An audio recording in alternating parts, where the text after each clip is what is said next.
საღამო მშვიდობისა. ეთერშია მედია კავშირი ობიექტივი. თქვენ უსმენთ რადიო ობიექტივს და თეთრ რადიოს 105-0-ზე, ასევე უყურებთ ინტერნეტ მაუწყებლობას ობიექტივი.net მისამართზე. მე ჟურნალისტი ბონდო ბძინარაშვილი ვარ და ჩვენ ახლა გთავაზობთ გადაცემას პირდაპირ ხაზზეა თესალონიკი. როგორც იცით, თესალონიკის ქართველთა სათვისტომო საქართველოსა და მედია კავშირი ობიექტივს აქვს ერთობლივი პროექტი კვირაში ერთხელ. ჩვენ 1 საათს უთმობთ ამ საზოგადოებაში გაერთიანებულ ქართველებს, რომლებიც თესალონიკში ცხოვრობენ და საერთოდ ემიგრაციის პრობლემებზე საუბრობთ. ახლაც პირდაპირ ხაზზეა თესალონიკი და ამ საზოგადოების თავმჯდომარე, ქართველთა საზოგადოება საქართველოს თავმჯდომარე ბატონი ელგუჯა მინაძე, რომელსაც უკვე ტრადიციად იქცა ესეც, თავისთან სტუმრად ყავს თესალონიკში მცხოვრები ჩვენი თანამემამულეები. საღამო მშვიდობისა, ბატონ ელგუჯა. მოგესალმებით, ბატონო ბონდო, მოგესალმებით თესალონიკი და მინდა კიდევ დავიწყო იმით. მრავალჯერ ეს შენიშნა მოგეცით, რომ მე არ ვარ სათვისტომოს თავმჯდომარე. დიახ. და ძალიან პროცესი იგი გავასწორებ, რომ არ ქართული სპორტულ-კულტურის საზოგადოების თავმჯდომარე, სათვისტომოს თავმჯდომარე არ ვარ, ხო? ვინ არის საზოგადოების? ვინ არის საზოგადოების ხელმძღვანელი? პარლამენტი არის მნიშვნელობა, ესე იგი ფორმები განსხვავდება, ამიტომ ეს ფორმები ზუსტად უნდა შევთანხმდეთ ამაზე გვაქვს. დიახ. საუბარი რომ ეს ფორმები უნდა ჩამოვაყალიბოთ. რა არის სტუდია, რა არის კულტურის საზოგადოება, რა არის სათვისტომო და ასე შემდეგ. თუ არა ვქო, თქვენ კიდევ ერთხელ მე ყოველთვის ვიძახი ამას, ამ შენიშვნას ყოველთვის ვასწორებ ხოლმე და კიდევ ერთხელ მინდა შევასწორო. ბატონ ელგუჯა, თესალონიკის სპორტულ-გამაჯანსაღებელი საზოგადოება საქართველოს ხელმძღვანელი ბრძანდებით თუ არა? სპორტულ-კულტურული საზოგადოება. სპორტულ-კულტურული, დიახ. დიახ. ესე იგი რაღაც მაინც სწორად წოდნია, კეთილი, კარგით. გამაჯანსაღებელი. სანამ თქვენ წარმოადგენთ თქვენ სტუმრებს, უბრალოდ წარუდგენთ ჩვენს მსმენელებსა და მაყურებლებს, მე შევახსენებ, რომ მათ შეუძლიათ დარეკონ ტელეფონის ნომერზე 2-388-105 და ასევე დაგვიკავშირდნენ Skype-ის მეშვეობით მისამართზე ობიექტივი და გაგვიზიარონ თავისი მოსაზრებები იმ საკითხებთან დაკავშირებით, რაზეც ჩვენ ვისაუბრებთ. ახლა კი ბატონ ელგუჯას ვთხოვ, რომ წარმოგვიდგინოს სტუმრები, მე როგორც ვიცი, მე გამოვაცხადებ და შემდგომ თქვენ გითხარით რომელია ანსამბლ ფესვების მასწავლებელი ქალბატონი ლიკა ჯოხაძე და ერთ-ერთი ბავშვის ამ ანსამბლის ერთ-ერთი წევრის მშობელი პალინა ბუდაკიდუ ბურჯანაძე არიან ახლა ჩვენი სტუმრები. მოგესალმებით. ლიკა არის ცეკვის მასწავლებელი, ანსამბლის ფესვების ხელმძღვანელი და დავიწყოთ ლიკათი. დიახ. ქალბატონ ლიკა, მოდით გვიამბეთ ამ ანსამბლის შესახებ, რამდენი ხანია რაც შეიქმნა და თქვენ რამდენი ხანია რაც თესალონიკში იმყოფებით, საქართველოს ფარგლებს გარეთ რამდენი ხანია რაც ხართ? ვიმყოფები უკვე 9 წელი არის. ეს ანსამბლი შეიქმნა 7 წელია, არსებობს ქართული ხალხური ცეკვის ანსამბლის ფესვები და ვიღებთ მონაწილეობას ორგანიზაციებში, ვიღებთ მონაწილეობას ფესტივალებში და ასე შემდეგ. რამდენად წარმატებულია ეს ანსამბლი? ცნობილია თუ არა თესალონიკის გარდა კიდე საბერძნეთის სხვა ქალაქებში და ასევე რომელ ფესტივალებში მონაწილეობდით, თუ შეგიძლიათ რომ თქვათ? ვღებულობდით ძალიან ბევრ ფესტივალებში მონაწილეობას და ეს ანსამბლი უკვე ძალიან ცნობილია, იმიტომ რომ ვიღებთ მონაწილეობას არა მარტო თესალონიკში, ასევე მის ბოლოს ათენში. კი, ეხლა ხანს ვიყავით ათენში. სულ ეხლა ხანს 29 იანვარს გონდა ფესტივალი იყო და კიდევ მიწეულები ვართ აპრილში, კიდევ სათრომო ქალაქში, რომელი ქალაქია? გამახსენდება. როგორ? კი, ხო, ცოტა რთული სახელებია ამ ქალაქებს და ცოტა მიჭირდა და რა ვიცი, არის წარმატებული, ძალიან ბევრი ბავშვები ყავს და ვიმედოვნებთ, რომ ამ ბავშვებს არ დაუწყებათ. მე მგონი პირველი ანსამბლი, რომელსაც ქართული ანსამბლი რო ჩამოყალიბდა. როგორც ქართული ანსამბლი. ძალიან კარგი ეს. ასაკობრივი ზღვარი როგორ აგაქვთ დაწესებული, რამდენი წლის არის ყველაზე უმცროსი და უფროსი რამდენი წლისაა? ყველაზე პატარა ყავს 5 წლის და ყველაზე დიდი 21 წლის. ესე იგი ეს საკმაოდ ისეთი ფართო დიაპაზონის ანსამბლი ყოფილა ასაკის მიხედვით. გაერთიანებულია 45 ბავშვი. 45 ბავშვი. ქალბატონ ლიკა, თქვენ მოცეკვავე იყავით, მასწავლებელი იყავით თესალონიკში გამგზავრებამდე, თუ რა საქმიანობდით და როგორ დაიწყო ანსამბლის შექმნა, იდეა როგორ გაგიჩნდათ და როგორ ჩაეყარა საფუძველი ამ ანსამბლს? იდეა ბატონმა ელგუჯა მინაძემ მომაწოდა ეს იდეა. საფუძველი. მისი კი საფუძველი ძალიან დიდი მიუძღვის ძალიან დიდი ასე ვთქვათ დიდ მადლობას მოუხდი მე პირადად. დიდი დამსახურება ბატონ ელგუჯას. თქვენ პროფესიონალი პედაგოგი ბრძანდებით თუ პროფესიონალი მოცეკვავე ბრძანდებით? აი როგორ ჩაუდექით სათავეში? მოსწავლეთა სასახლეში. დიახ. მე ამის შემდეგ ბატონმა რომან ჭოხონელიძემ ეს იყო პედაგოგთა სასახლის ქორეოგრაფიის დირექტორი რომან ჭოხონელიძე და მითხრა რომ წავსულიყავი ერთ-ერთ რაიონში რაჭაში ცეკვით მასწავლებლად. ცეკვით მასწავლებლად 17 წლის ვიყავი, როცა დავიწყე ცეკვით მასწავლებლად მუშაობა. მე ამ დარეულობის გამო მოხდა ისე რომ საბერძნეთში ჩავ. ესე იგი პროფესიონალი პედაგოგი ყოფილხართ. მე ამას იმიტომ გეკითხებით, რომ ხანდახან ის ადამიანები კიდებენ ხელს ისეთ მნიშვნელოვან საქმეს, როგორც არის ბავშვებთან ურთიერთობა, რომელსაც არ აქვს შესაბამისი კვალიფიკაცია და კარგია, რომ ჩვენმა მსმენელმა და მაყურებელმაც შეიტყო იმის შესახებ, რომ ანსამბლ ფესვებს კვალიფიციური მასწავლებელი ყავს. მადლობთ ქალბატონ ლიკა, ახლა მინდა ქალბატონ პალინა ბუდაკიდუ ბურჯანაძეს დაველაპარაკო და თუ შეიძლება რომ გაგვაცანით ეს გვარის ერთობლიობა რას ნიშნავს ეს გვარის ამ ფორმით? ძალიან დიდი ბუდიში, მაგრამ ქვია ვალინა. უკაცრავად. აი სწორად რო არ ვიცოდი. პროფესიის შენი ყავდა მოწვეული მშობლები და ბავშვები გვიდოდა მოწვეული, მაგრამ ისეთი სიტუაცია საბერძნეთში ცოტა ეს ცოტა არეულობებია, ცოტა კრიზისია რაღაცეები და ვერ მოახერხეს მოსვლა. ხოდა სხვა დროს კიდე სხვა დროს ეს მოახერხოთ. ცოტა ფული პერიოდი. არა უშავს, ჩვენი პროექტი გრძელდება და შემდგომ სხვა მშობლებსაც შევხვდებით და გავესაუბრებით. ახლა თქვენ შესახებ თუ შეგიძლიათ რომ გითხრათ და რამდენი წლის არის თქვენი ბავშვი და რამდენი ხანია რაც ანსამბლ ფესვებში ცეკვავს? ჩემი ბავშვი 14 წლის არის და დაბადებულია საბერძნეთში, ბავშვი ჩემი ბერძენია, მეც ბერძენი ვარ. დიახ. ხოდა საბერძნეთში ცხოვრობ 22 года. 22 წელია საბერძნეთში ცხოვრობ და ჩემი ბავშვი დაიბადა ამ. ჩემი ბავშვი ცეკვავდა 9 წელია ცეკვავს, ბალეტზე დადიოდა, იქ დადიოდა, აქ დადიოდა და ყოველ საღამოს მეკითხებოდა, ხვალე სად მივდივარ? ცეკვაზე არ მინდა. 9 წელი მაგის მამა ხვალ დადიოდა, მაგის მომკონიდო და აღარ შემეძლო. მაგრამ ცეკვავდა ძალიან კარგად და მინდოდა რომ იცეკვო. მე ბერძნულ ბალეტზე ხული იყო, საჭი დადიოდა. მე ერთმა ფანაგმა მითხრა დედამის სპორტელი ქონდა და არის როგორ მოხდა და ეკრანა შეუძლია რომ პარტნიორი გამოვიდეს ჩემთან ერთად. მე კითხო, აი თანაყანეს ერთი კვირა რო იცეკვა ლიასთან და აღარ წამოვიდა იქიდან. აღარ წამოვიდა. სახში ცეკვავს, ქუჩაში ცეკვავს, მატარებელში ცეკვავს, ვაფშე არ გავაჩერე ეს ბავშვი, ავიცი.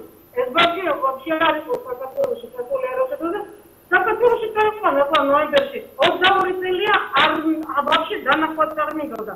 22 წელი ახალა. წაიყვანა საქართველოში. საქართველოს სიყვარული ესე იგი ბავშვმა დაგიბრუნა საქართველოს სიყვარული, ასე გამოდის. ნიტო და მაგრამ ისეთ რასოდეს ჩემი ოჯახია, ეგ როგორ წამოვიდე იქიდან, ჩემი ოჯახია. ეს არის ცეკვა არ არის. საქართველოს ცეკვას არ ვასწავლით, ვასწავლით მეგობრობას, ვასწავლით ბევრ რაღაცებს. დიახ. და ამიტომ მოიწონა საქართველოს ცეკვა ჩვენი ასწავლით და დარჩა ჩვენთან. 5-6 სკოლებია გასული, მაგრამ და აქ დარჩა და აქ გარმიდა. ძალიან ბავშვებთან არის ქართული. არის გვარია რომ ქართული არის. და ეხლა საუბრობთ. მე ყველას ვეკითხები ხოლმე, როდესაც ამ თემაზე გადაცემებს ვაკეთებ, ბავშვებმა იციან თუ არა ქართული. ნუ გასაგებია, რომ ამ ბავშვმა არ იცის ქართული, ბერძნულ გარემოში იზრდებოდა, ბერძნულ ოჯახში, მაგრამ სხვა ბავშვებმა თუ იციან ქართული.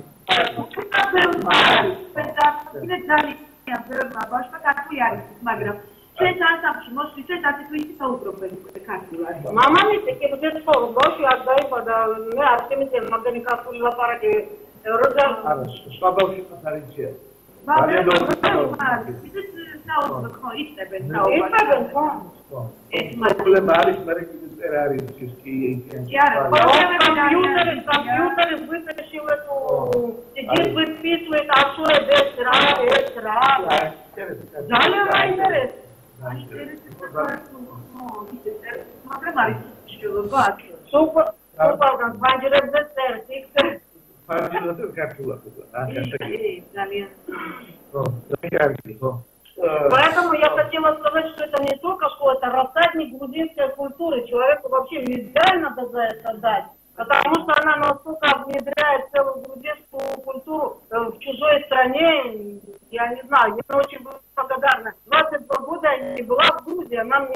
Мы не говорили на это, мне захотелось туда поехать. Мне захотелось поехать и посмотреть, что сейчас. ბატონო ელგუჯა და ქალბატონო ლიკა ამ ანსამბლის ბავშვები თუ ახერხებენ საქართველოში ჩამოსვლას რაღაც გარკვეული პერიოდის მანძილზე თქვა წელიწადში ერთხელ ან 2 წელიწადში ერთხელ თუ აქვთ ურთიერთობა აქაურ თავიანთ თანატოლებთან რა თქმა უნდა მაგრამ არის ზოგ მშობლად არ აქვს საფუძვები არაგალები და ამის გამო ბევრი ბავშვი პრობლემა აქვს და ვერ ჩადიან საქართველოში მაგრამ უმრავლესობას აქვს საფუძვები, მაგრამ აი დღევანდელი ცოტა რთული პირობების გამო კიდევ ცოტა გაჭირდა ყველაფერი.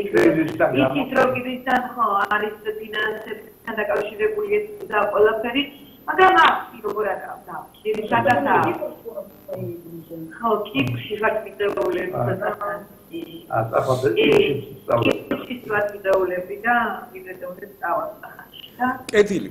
კარგით, მაშინ მოდით ეხლა ვნახოთ ერთი 2 წუთიანი ჩანაწერია კონცერტის. მართალი გითხრათ, მე არ ვიცი ეს სად არის გადაღებული, ეს YouTube-ზე ვნახეთ ეს კლიპი. და ეს შევთავაზოთ ჩვენს მაყურებლებს, ნუ მსმენელები მხოლოდ მუსიკას მოისმენენ. და მე გთხოვთ რომ განმარტებები გვითხრათ, რომ სად იყო ეს კონცერტი, ძალიან ემოციური შეძახილებია ქართველების მხრიდან, ალბათ ბერძნების მხრიდანაც. და ძალიან ბავშვები ძალიან ემოციურად ასრულებენ ცეკვას. ვნახოთ ახლა ეს კლიპი, თქვენც ნახავთ და მე გთხოვთ რომ კომენტარი გაუკეთოთ ამას. დიახ, გაუშვათ.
ქალბატონ ლიკა შეგიძლიათ გითხრათ ეს სად იყო ეს კონცერტი და პირველი თაობის ბავშვები არიან ვინც პირველად დაიწყო ცეკვა და საკმაოდ მოზრდილები არიან ახლა ვინც ცეკვა და ვინც სცენაზე ჩვენ ვნახეთ გაიზარდნენ ეს ბავშვები უკვე ეს ჩატარდა თბილისობაზე პალას როგორც ამებას დაიცი პალასში ჩატარდა თესალონიკში თბილისობაზე და არიან ეს ზოგი არის ახალი ბავშვია ზოგი ცოტა ძველი ბავშვია ერთად არიან გაიზარდა თაობა და ბევრი მათგანი 8 წლის იყო და ბევრი მათგანი ახალია და მინდა რომ ნელ-ნელა ერთად შეგვიდა ხო არ არის საკითხი პასუხი არის რომ კარგი გონდოისა ეთილი კარგი დიდი მადლობა გადაუხადოთ ქალბატონ ლიკას და ქალბატონ მარიდას დიდი მადლობა ბატონ ელგუჯა რომ შეგვახვედრეთ ეს ადამიანები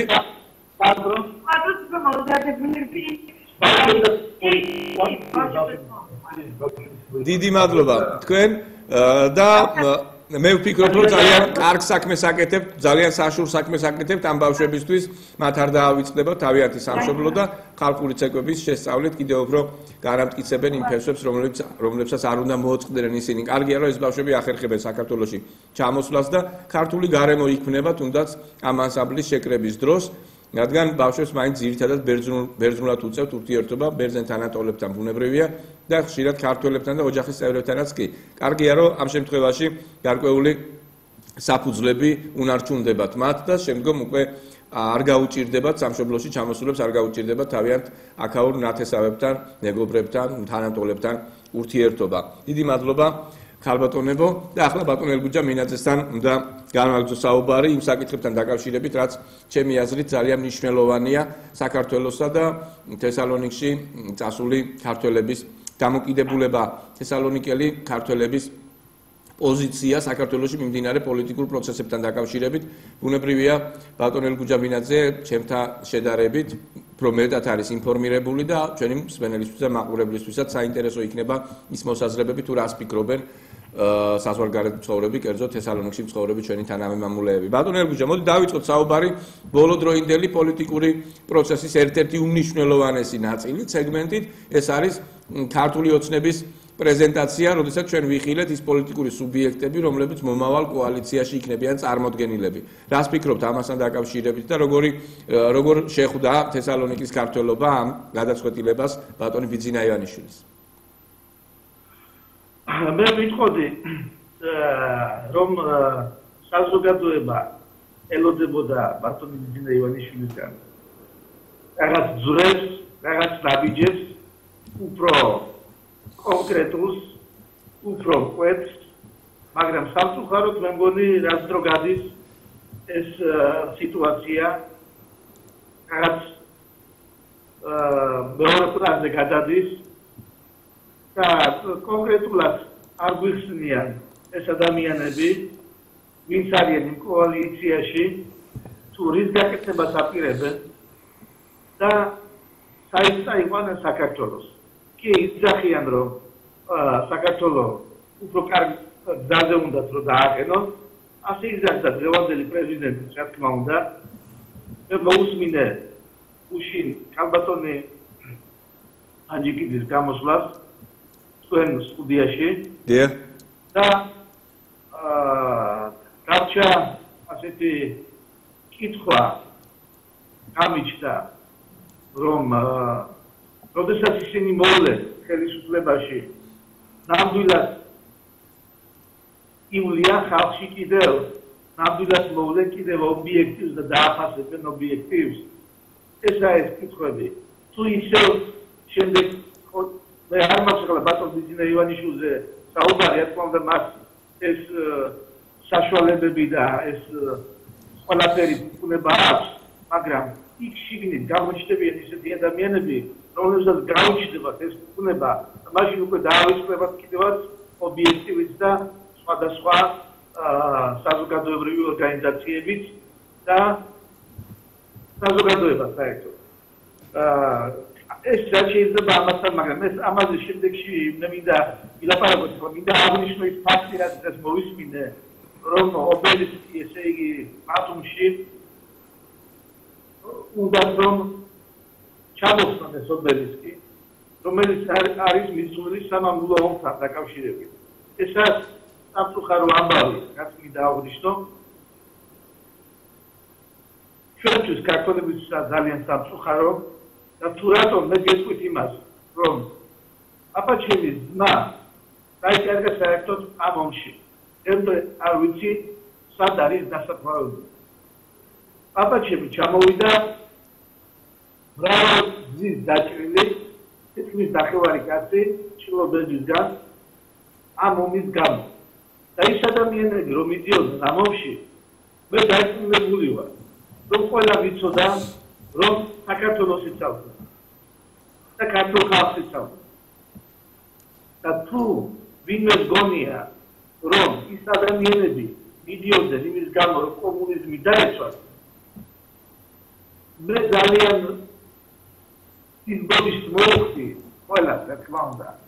მაგრამ ეს ნამდვილად ასე არის. არ მინდა სხვა სიტყვები და სხვა ეპიზოდები ვიხმარო, მაგრამ საქართველოს როდესაც წარმოდგენილი იყო ამ ომში 700.000 მებრძოლი და ნახევარი დაბრუნდა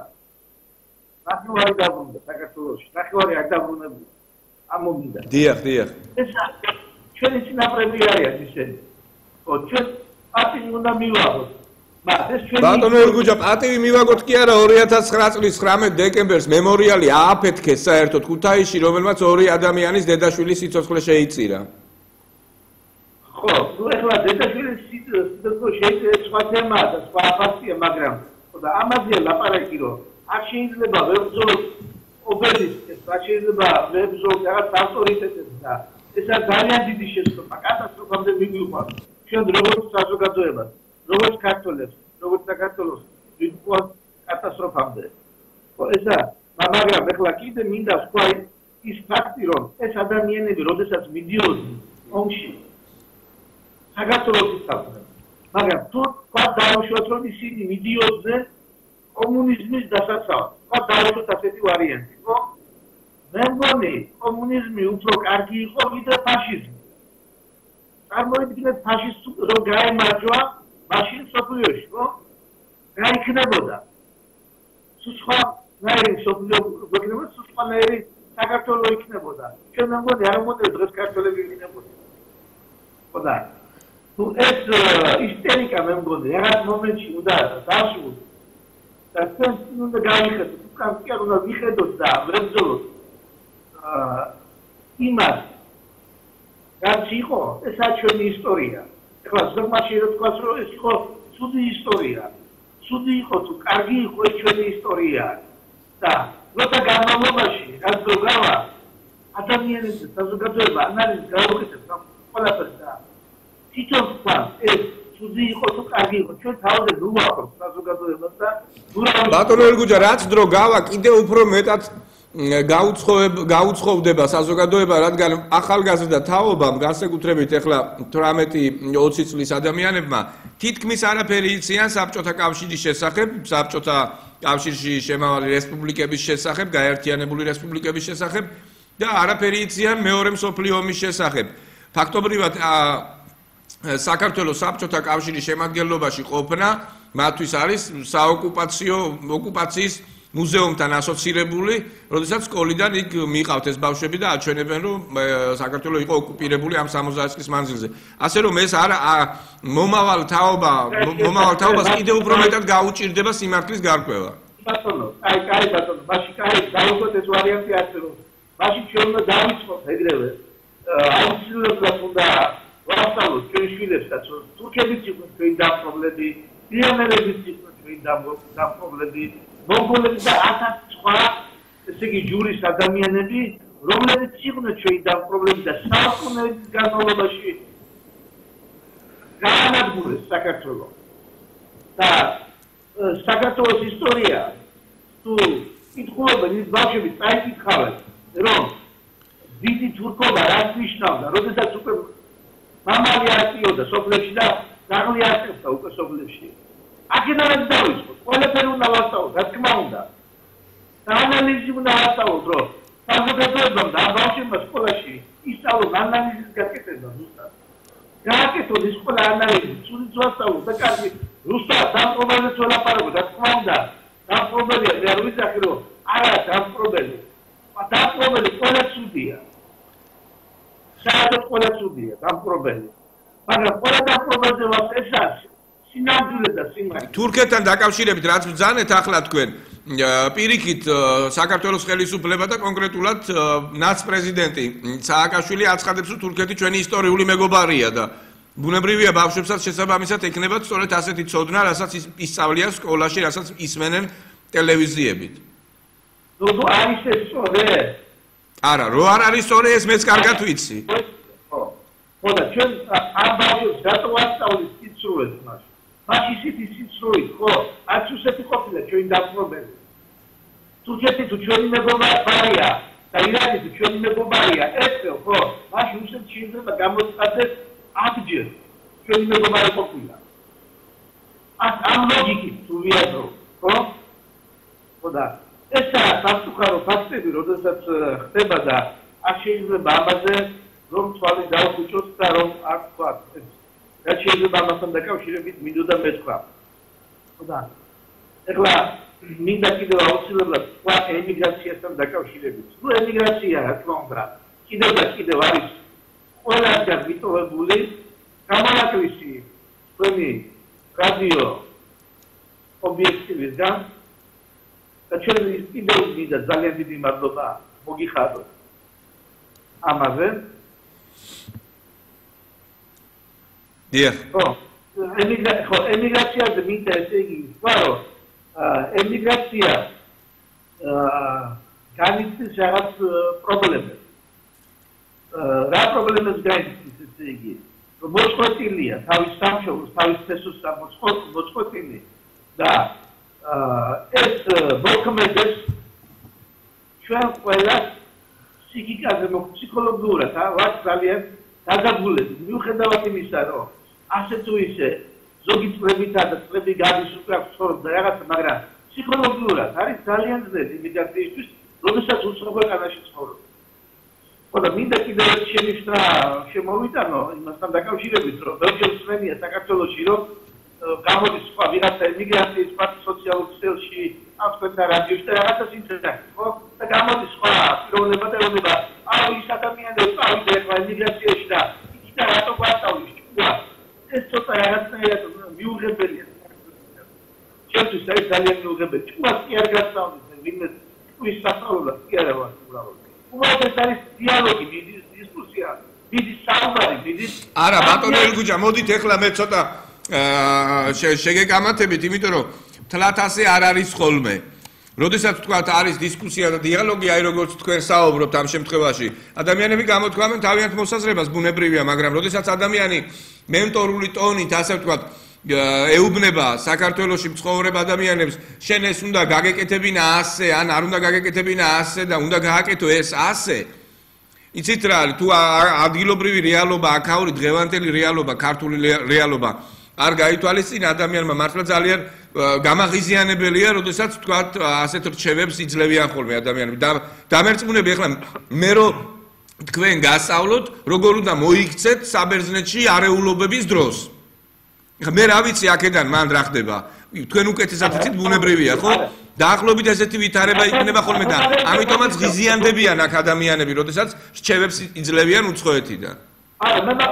ან საყვედურს გამოთქვამენ ხოლმე.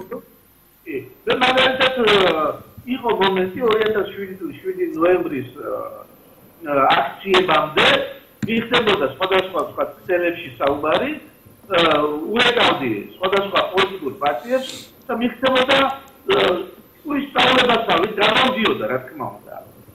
ზოგ შეხვდი კიდევაც პოლიტიკურ შემდეგში, წლების განმავლობაში, 22 წელი გავიდა და შეხვდი პოლიტიკურ პარტიის ლიდერებს და კი ბატონო მომიხდა ასეთი რაღაც, ისწავლებასავით გამომივიდა, მაგრამ გასაუბრებოდი მე მაშინ, ვეუბნებოდი რომ დავანებეთ ამ ლოზუნგს, რომ ვიშა წადი სააკაშვილი წავიდეს თუ ლაპარაკი მაქვს 2007 წელს 7 ნოემბერს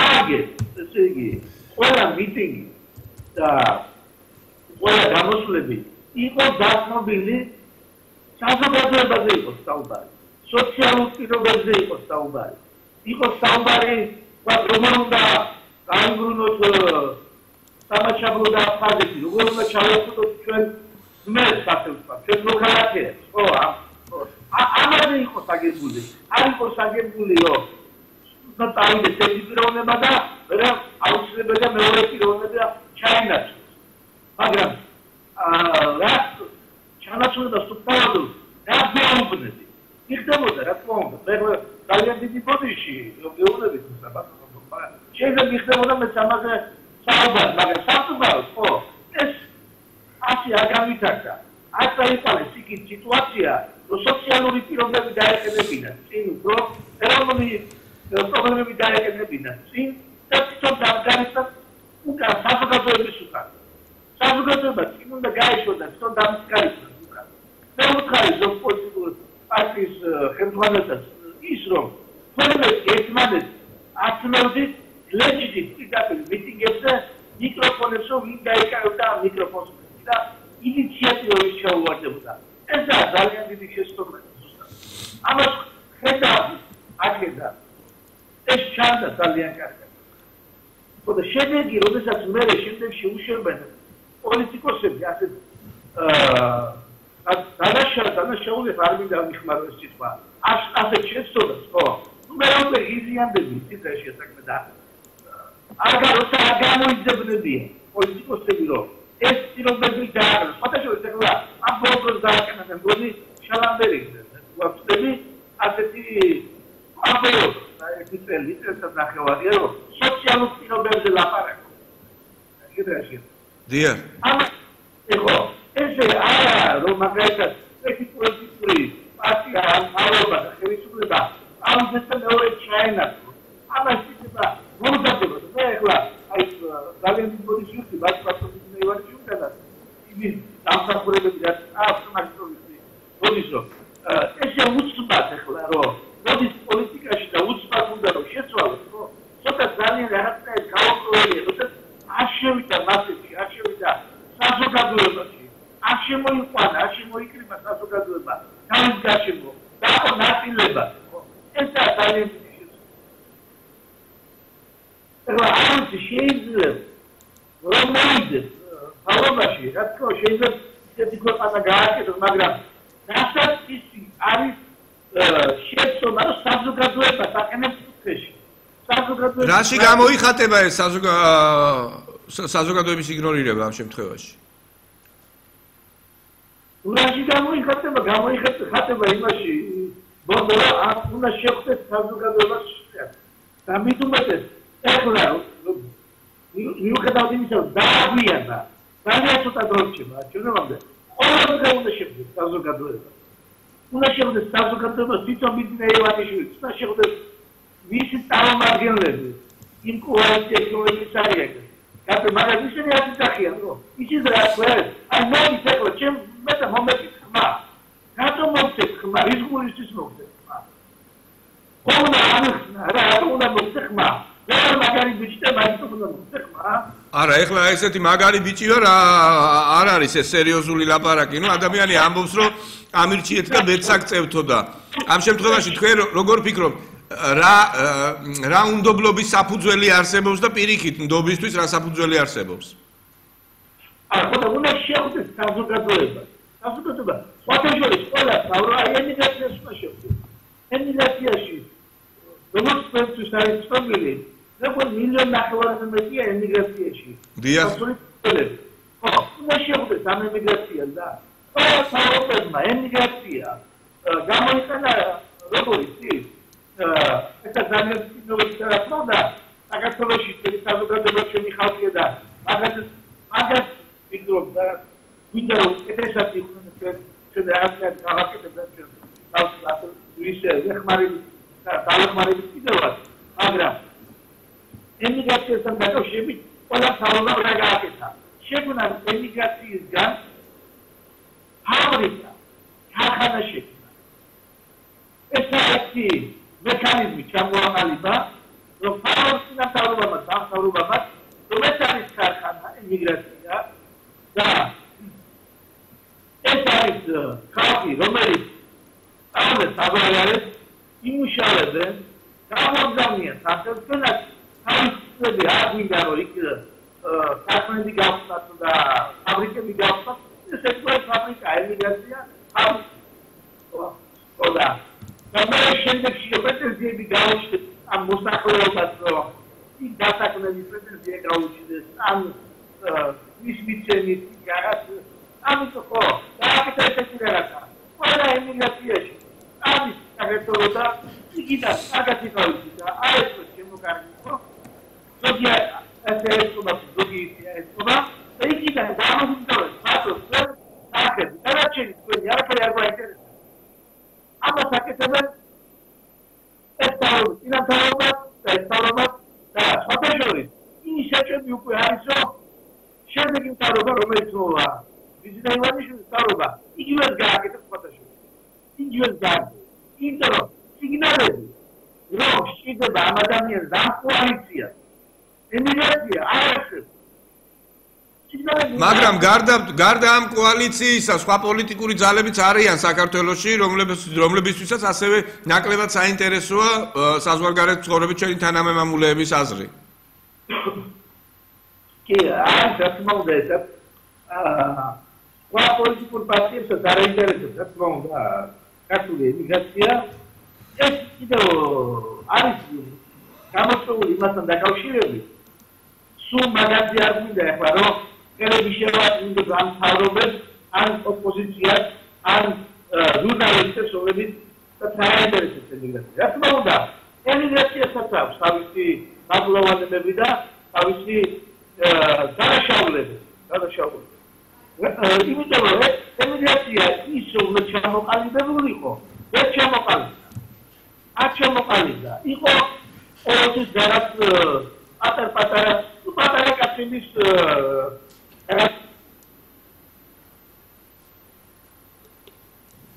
ხმა არ მესმის. ალო. ბატონო ელგუჯა, ზარი ახლა ჩვენთან პირდაპირ ეთერში მოდი მოусმინოთ ჩვენს მსმენელს და შემდგომ განვაგრძოთ საუბარი. დიახ, გისმენთ, თქვენ პირდაპირ ეთერში ხართ. გამარჯობა, ბონდო. გამარჯობა. მოგესალმებით ყველას ობიექტივის ასე რომ ვთქვათ, ჯგუფს. რა მინდა გამოვაყურო მინდა ეს სკაიპში ყავდა თქვენ საბერძნეთიდან და რა არის ცით რომ აი არ უნდა გეთქვათ სადინიშა და რაღაცა არა ბატონი ელგუჯა მინაძე ახლაც არის სკაიპში პირდაპირ ეთერში და შეგიძლიათ დაუსვათ მას შეკითხვა ან გამოთქვა თქვენი მოსაზრება. არა თუ ვინმე დასასწრელია უნდა უთხრა სადითქო არაფერი არა ამაში ცუდი. ეს ხალხმა უნდა გადაწყვიტოს თვითო. თავარია როგორ მოხდება იმის ორგანიზება ყველასთვის. ნუ მე ახლა გუნდმივად გეძახა მისთვის ლაპარაკი რომ ბიძინა არ ხდება ხალხს არ ხდებიან ის ბიჭო გითხოვე დროს თქვენ იმ ხალხმა რომ ყველაფერი მუშავდება იგეგმება ამას ჭირდება ორგანიზება ყველაფერს. დათულებული ვარ იმაში რომ ბატონი ბიძინა აუცილებლად თავარი არის პატიოსანი კაცი იყოს. და პატრიოტად გააკეთო ყველაფერი, თორე დაასწრაფა შეიძლება ყველაფერი შეცვლა. ცხოვრება საერთოდ ქვეყნის სასარგებლოდ და ხალხის სასარგებლოდ. მე ათჯერ ითქვა, დაიწყება შეხვედრები აპრილიდან. პარტია ჩამოყალიბების პროცესშია. ნუ ყველაფერი მიდის, არ შეიძლება ასე არაორგანიზებულად რომ ხდებოდა ეს გამოსვლები და პასუხისმგებლობას რომ ვერ ღებულობდნენ თავიანთ თავზე, იმიტომ იყო რომ უშედეგოდ თავდებოდა ყველაფერი. თორე მიშა სადიო თუ იცოდნენ იმასაც შეასრულებდნენ. უბრალოდ არაორგანიზებული იყო ეს ყველაფერი. პრინციპში ახლა ამ შესაძლებლობით მოვიდა ნაციონალებიც თვითონ და სადიო ეუბნებოდნენ შეუძლებელს და მაშინ არავინ არ იცოდა რომ რას ქვია ამას ამბობთ. გასაგებია თქვენი შეკითხვა. პრინციპში ახლა მე შემიძლია რომ დაგეთახოთ, რამდენ ადამიანსაც არ უნდა შეხვდეს ბიძინა ივანიშვილი, ყველა მაინც დარჩება დანარჩენი, ვისაც ვერ შეხვდება, მაინც უკმაყოფილო იქნება, იმიტომ რომ ხალხს ისეთი შეგრძნება აქვს თითქოს ბიძინა ივანიშვილს რომ ხელს შეახებს, თვითონაც გახდება მილიარდერი. ხო იცით, არსებობს ასეთი ევროპულ ქალაქებშიც და საქართველოშიც, სტამბოლშიც არის ასეთი რაღაცა ხელი უნდა ჩაყო თითი და ჩაიფიქრო იქ და მე ის აგისრულდება, ისოცნება, ან აგისრულდება, ან აგისრულდება.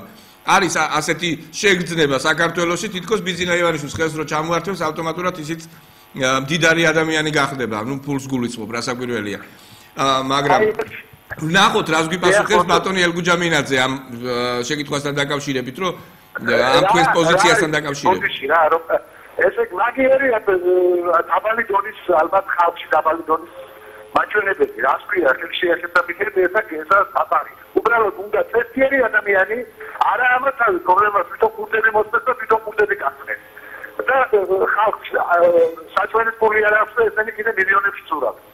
და გარკვეულწილად გადაგებენ ქვეყანაში და გადასწავ იმედ რუსთავიორს და სულ რაღაც ისეთი პროგრამები, რომელიც აი აბსოლუტურად ტექნიკის გარკვეულწილად ამიმართული ყველაფერი. გასაგებია, კარგი, თქვენ თქვენ ნუ ინერვიულებთ, ძალიან ბევრი ნატრულობს, არა მხოლოდ დაბალი დონის, მაღალი დონისაც ბიძინა ივანიშვილის მიმართ ხშირად ალბათ გაისმის, ასე შენი წყალი გადმოგვეცხასო, ყველა ამას ნატრულობს ახლა. საქართველოში გარდა იმისა, რომ თქვა ძალიან პოპულარული ადამიანია, ძალიან ბევრი ქველმოქმედება აქვს გაკეთებული, პლუს ამას ძალიან ბევრი შენატრის, მის ბედს და ეს არ უნდა გაგიკვირდეთ, რომ ასე მაღალი დონეც ინატრებს, დაბალი დონეც ინატრებს, იმიტომ რომ მხოლოდ სააკაშვილს შეიძლება კონდეს იმდენი თანხა, რამდენიც ივანიშვილს აქვს ახლა. ფინანსურ რესურსს გულისხმობ, რასაკვირველია. ამიტომაც გამოჩნდა მის მიმართ ძალიან დიდი ინტერესი პოლიტიკური წრეების მხრიდანაც, თორემ ბატონ ბიძინა ივანიშვილი ძმა ყავს და ის იმ ძმის მიმართ არ არის დიდი ინტერესი საქართველოში, ხო? კარგად იცით ეს. ხო, გასაგებია, რის მიმართაც არის საქართველოში ინტერესი. რა თქმა უნდა, ხალხის გარეშე არაფერი არ გამოვა. მოდით გასაგებია, კარგით, მოდით მოусმინოთ ახლა ბატონ ელგუჯამინაძე რას გიპასუხებთ ამ თქვენს მოსაზრებებთან დაკავშირებით. ბატონ ელგუჯა, გესმოდათ ხო რაზეც ისაუბრა ჩვენმა მსმენელმა? გესმოდა, კი, მესმოდა. თუ შეიძლება რა ახლა გიპასუხო.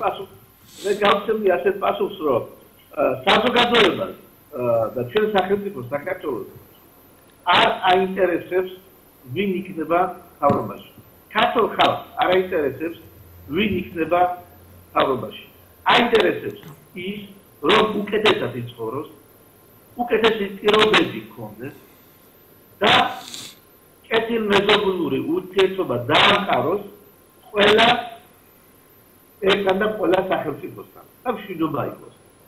ეს აინტერესებს ქართულ ხალხს, რომ მარტო მაშინ განვითარდება ქართული საზოგადოება, როდესაც იქნება რაღაც შეიქმნება სახელმწიფოში დოვლადი და იქნება მშვიდობა. და ახლა ვინ იქნება სათავეში? ეს არ აინტერესებს. ხო და ამ კაცმა სააკაშვილმა რომ ეს ვერ მოიტანა, ის ისი ოლოდები ჰქონდა ქართულ საზოგადოებას, კი ბატონო, უნდა რომ წავიდეს, მაგრამ შეზახილებით ეს კაცი არ წავა.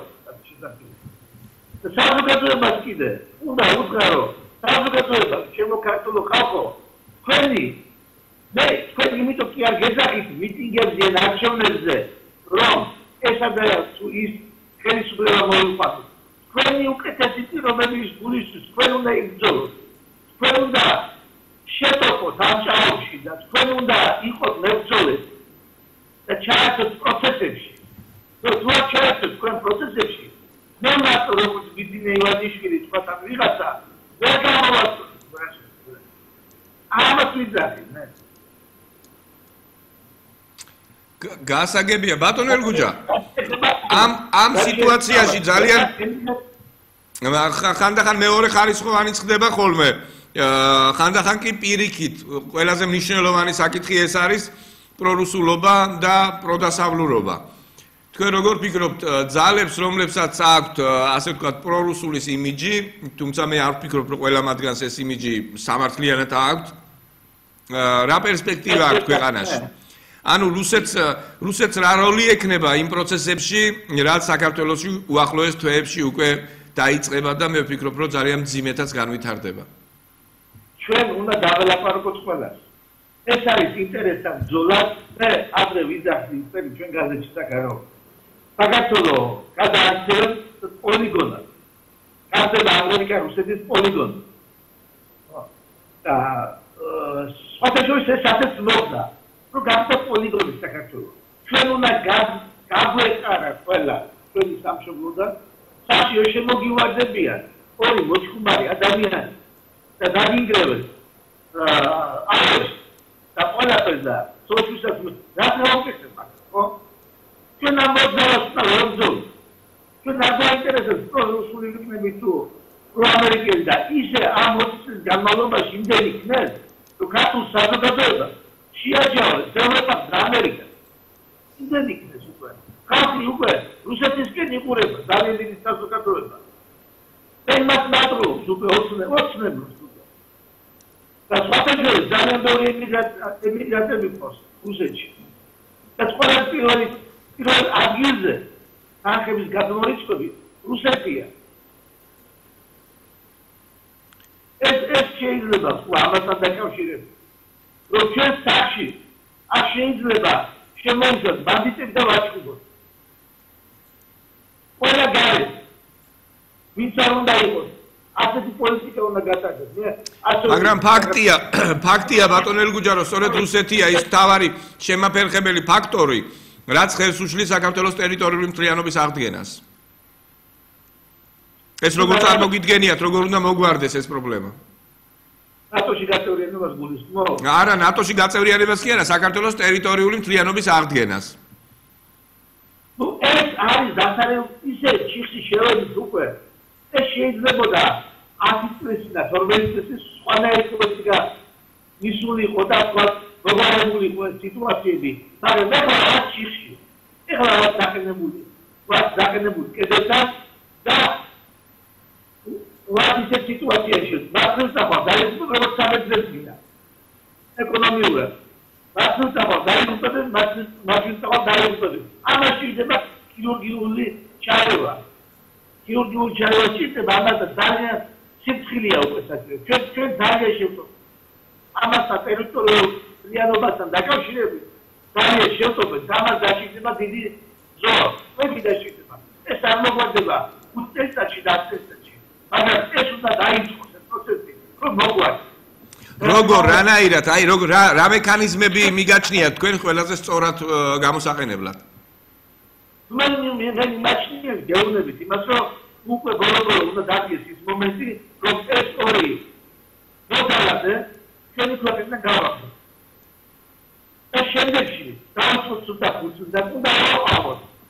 ეკონომიკა აუცილებლად უნდა აყავდეს. ეკონომიკა ჩვენი ინტერესებს და მივხედოთ. სხვის ინტერესებს კი უნდა მივხედოთ.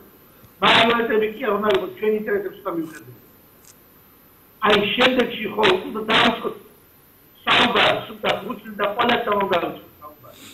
მაგრამ საქართველოს არავითარ შემთხვევაში არ უნდა იყოს პოლიგონი. რაც არის დღეს. ბატონ ელგუჯა, აუცილებლად უნდა გკითხოთ კიდე ერთ საკითხთან დაკავშირებით, ამაზე მე მგონი ჩვენ არ გვისაუბრია. ყოველ შემთხვევაში მე მსგავსი რამ არ მახსენდება.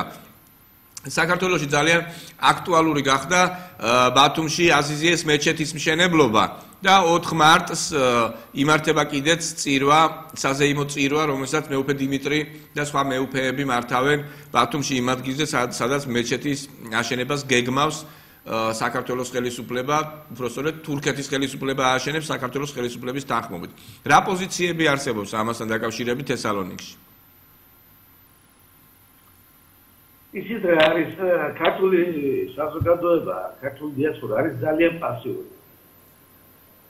მე წლების განმავლობაში ვიძახდები ჩვენ მოგვიხდება აუცილებლად ქართულ დიასპორას ეს ხონდა საუბარი 8 წლისი ქართულ საზოგადოებრივ ჯგუფებთან რომ ჩვენ აუცილებლად მოგვიხდება მიტინგების ჩატარება რუსეთის საკონსულოსთან, ამერიკის საკონსულოსთან, სხვადასხვა საერთაშორისო და რაღაცა საუბარს არის ძალიან პასიური, არა აქტიური და ნაკლებად გააჩნია.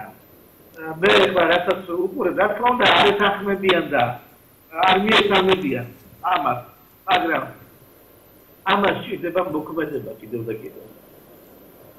შეიძლება მოქმედება, შეიძლება რაღაც ჩატარება ღონისძიებების, უარ დაინახო, უნდა დაინახო რომ ქართული საზოგადოება სადაც ავარ იქ ვაკეთებს ქართულ საქმეს მიტინგების სახით ღონისძიებების სახით უნდა გამოჩნდეს და სხვათა შორის ძალიან დიდი შანსები რომ პრეზიდენტი ძლიერები რო ყოფილიყავით მაგრამ სამწუხაროდ ეს დრო დავკარგეთ ქართულმა დიასპორამ დაკარგა ეს დრო სამწუხაროდ და ამასთან დაკავშირდება რა გითხრათ ახლა მე არ მივესალმები ამას შეიპირადი ასე შეპირადად გესმით და რომ არ მივესალმები ეს არის აჭარაში ძალიან ისეთი მკვეთრი ჩარევა თურქეთის და სხვათა შორის როდესაც ვგზავრო საბეჭდიდან მოვდივარ საქართველოში თურქეთის ესე იგი 20 გამოვიდი ტრაბზონსა და უკვე შემდეგ ქალაქებში უკვე აღნიშნული აქვს ეს პრეპარატები მათ უბრალოდ თავიანთი ქალაქი რა ასე ვთქვათ მინიშნებული აქვს პრეპარატები გასაგები კი ეს ძალიან თვალშისაცემია მართლაც საქართველოს ტერიტორიაზე თურქული წარწერები უკვე ძალიან მომრავლდა მე ვიტყვი თურქეთში აქვს აღნიშნული ესე იგი საქართველოს ესე გზავნ მოდის საქართველოში ხო უნდა ეწეროს საქართველოს ესე იგი დაპირონ საფრთხე თუ მაჩი ხო არ წერია საქართველოს წერია ბაქო აი გეტრაში და იმ ტაბელაზე აქვს აღნიშნული რომელიც იმაზე რა ქვია წარწერა ისეთი გაკეთებული რომელსაც ესე იგი აღნიშნავენ თავიანთ ქალაქებში თურქეთში ასეთი მეებზე პრეპარატებზე წარწერილი და ცოტა გამაღიზიანებელია ეს მაგალითად შაშანოვი მოდიოდი მაგაი ძალიან გამაღიზიანა რომ ნახე ძალიან გამაღიზიანა ესეთი წარწერები და ამასთან უნდა შეიძლება რაღაც საუბარი და მაგრამ არ ვიცი კეთილი, კარგით ბატონო ელგუჯა. ჩვენი საეთერო დრო სამწუხაროდ უკვე აშიშია ის წება აჭარაში და ბათუმში ეს საფასო თამაშები, ეს არა ეს აღნიშნავს რომ ეს ეკონომიური საფრთხე მიდის და შემდეგში უკვე როდესაც მოხდება აჭარის ასე ვთქვათ საფრთხე შეიძლება უნდა საერთოდ აჭარა ხო შემდეგში აქ არა გამოიცხული რომ სხვა ტერიტორიებზე გქონდეს პრეტენზია და მე კარგით ბატონო ელგუჯა ჩვენი საეთერო დრო უკვე ამოიწურა უნდა დაგემშვიდობო დიდი მადლობა მინდა გადაგიხადოთ პირდაპირ ჩარტისთვის მე შევახსენებ ჩვენს მსმენელებსა და მაყურებლებს რომ ეს იყო გადაცემა პირდაპირ ხაზზეა სალონიკი და ბატონი ელგუჯა მინაძე საუბრობდა თესალონიკი უკაცრავად და ბატონი ელგუჯა მინაძე საუბრობდა თესალონიკიდან ჩვენ ბევრ პრობლემურ საკითხებზე ვისაუბრეთ და მომავალშიც აუცილებლად განვაგრძობთ საუბარს ამ საკითხებზე ასევე ამ გადაცემაში მონაწილეობდნენ ანსამბლ ფესვების პედაგოგი ეს არის ხალხური ცეკვის ანსამბლი ქალბატონი ლიკა ჯოხაძე და ერთ-ერთი ბავშვის მშობელი მარიდა ბუდაკიდუ ბურჯანაძე დიდი მადლობა მინდა გადაგიხადოთ ბატონო ელგუჯა თქვენ დიდი მადლობა ჩვენს მსმენელებსა და მაყურებლებს მე ჟურნალისტი ბონდო წინარაშვილი ვარ და თქვენ უსმენთ მედია კავშირ ობიექტივის სტუდიიდან გადაცემას პირდაპირ ხაზზეა თესალონიკი კარგად გზანდებოდეთ ნახვამდის